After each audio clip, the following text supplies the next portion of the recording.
Bonjour. Ramsès ayant vaincu à lui seul les armées menées par le chef du Hatti, Muwatalli, il va s'adresser maintenant à sa propre armée, lui rappelant son manque de courage en dépit de tout ce qu'il a fait pour ses troupes et pour l'Égypte. Ce sont les paragraphes 168 à 204. J'ai élevé ma voix pour appeler mon armée en disant: restez immobiles, vous au cœur audacieux, mes troupes, regardez mon triomphe, j'étais seul. Amon est devenu mon protecteur, sa main a été avec moi. Comme vos cœurs sont misérables, ma cavalerie, la confiance en vous ne valait rien. N'y avait-il pas aucun de vous pour qui j'ai fait le bien dans mon pays?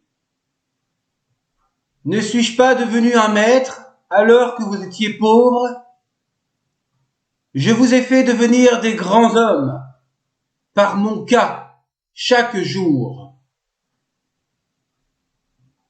J'ai installé un fils sur la propriété de son père. J'ai chassé tout le mal qui était en cette terre. Je vous ai laissé vos serviteurs. J'ai ramené les autres qui vous avaient été enlevés. Pour quiconque avait demandé des requêtes, je l'ai fait. Regardez-moi, je dis cela chaque jour. Aucun maître ne l'a fait pour son armée. Ces actions faites de ma majesté selon vos souhaits. Je vous ai laissé vous installer dans vos villes, sans exercer de service militaire. De même, ma cavalerie les concernant, je lui ai laissé le chemin vers leur ville, en disant: je la trouverai telle qu'elle, comme aujourd'hui, en cette heure de la rencontre pour l'affrontement. Maintenant, regardez, vous avez fait un acte misérable, réuni d'un commun accord. Aucun homme parmi vous s'est levé pour m'aider pendant que je combattais. Le cas de mon père Amon n'a pas pu perdurer. Ah, si j'étais resté en Égypte! Comme le père de mes pères, eux qui ne voyaient pas les Syriens, qui ne les ont jamais combattus avec lui aussi rapidement. Et aucun d'entre vous n'était venu pour se vanter de son service en la terre d'Égypte. Ah, la belle action de consacrer de nombreux monuments pour Thèbes, la ville d'Amon. La faute que mes troupes et ma cavalerie ont commise, c'est plus grand que de le dire. Regardez, Amon m'a accordé sa victoire.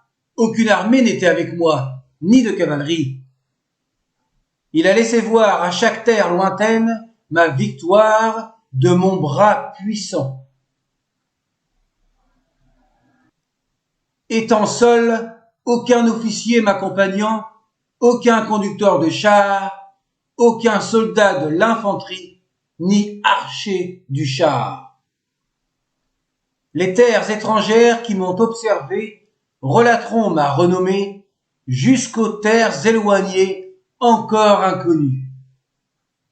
Pour tous ceux d'entre eux qui se sont échappés de ma main, ils resteront figés, puis se retourneront et ils verront ce dont j'ai accompli. Si j'attaque des millions d'entre eux, leurs jambes ne peuvent rester fermes, ils doivent s'enfuir. Pour ceux qui visent dans ma direction, leurs flèches se disperseront quand ils voudront m'atteindre. Ensuite, le texte relate une discussion entre le roi Ramsès II et son écuyer Ména, lui montrant son admiration par le fait qu'il s'est combattu seul, et le pharaon Ramsès II repart au combat. Ce sont les paragraphes 205 à 250. Depuis que mon écuyer Ména a observé, En disant qu'un grand nombre d'attelages m'avaient encerclé, il fut consterné, son cœur défaillant, et une très grande peur a pénétré son corps. Alors il dit à sa majesté: « Mon bon maître, le puissant souverain, le grand protecteur de l'Égypte, en ce jour de l'affrontement, nous nous trouvâmes seuls au milieu des ennemis. Mais regarde, les troupes et la cavalerie nous ont abandonnés. Pourquoi as-tu combattu pour les sauver? Restons libres. Tu nous as sauvés, ô puissante est la justice de Ra, l'élu de Ra. » Alors sa majesté répondit à son écuyer: « Reste ferme, sois courageux mon écuyer, je m'élancerai vers eux comme l'attaque d'un faucon. Je les massacrerai, je ferai un carnage et les renverserai à terre. Que représentent donc ces lâches pour toi? Je m'en fiche pour ces millions d'entre eux. » Alors sa majesté s'avança rapidement, pénétra au galop à l'intérieur des lignes ennemies et les chargea pour la 6e fois. J'étais comme Baal à l'instant de sa puissance. Je les ai massacrés. Je n'en ai pas laissé s'échapper. Alors quand mes troupes et ma cavalerie m'ont vu, m'appelant comme Montou au bras puissant, Amon, mon père, qui m'accompagnait en même temps, qui avait réduit pour moi toutes les terres étrangères en fétus de paille avant moi, ils se présentèrent l'un après l'autre pour retourner au camp au cours de la soirée.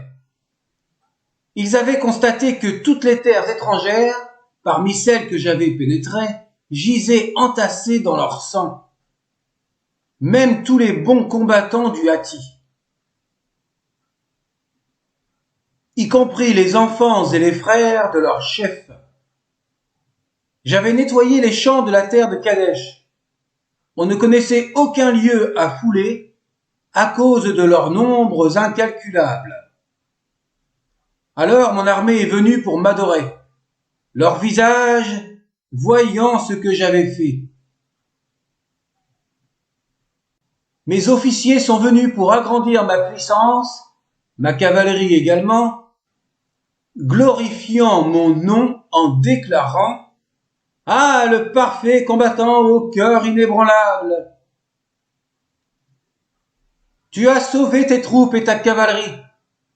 Tu es le fils d'Amon, agissant de ses mains.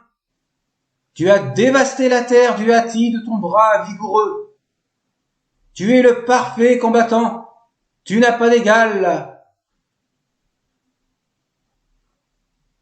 Le roi qui combat avec son armée le jour de l'affrontement. Tu es d'un grand cœur.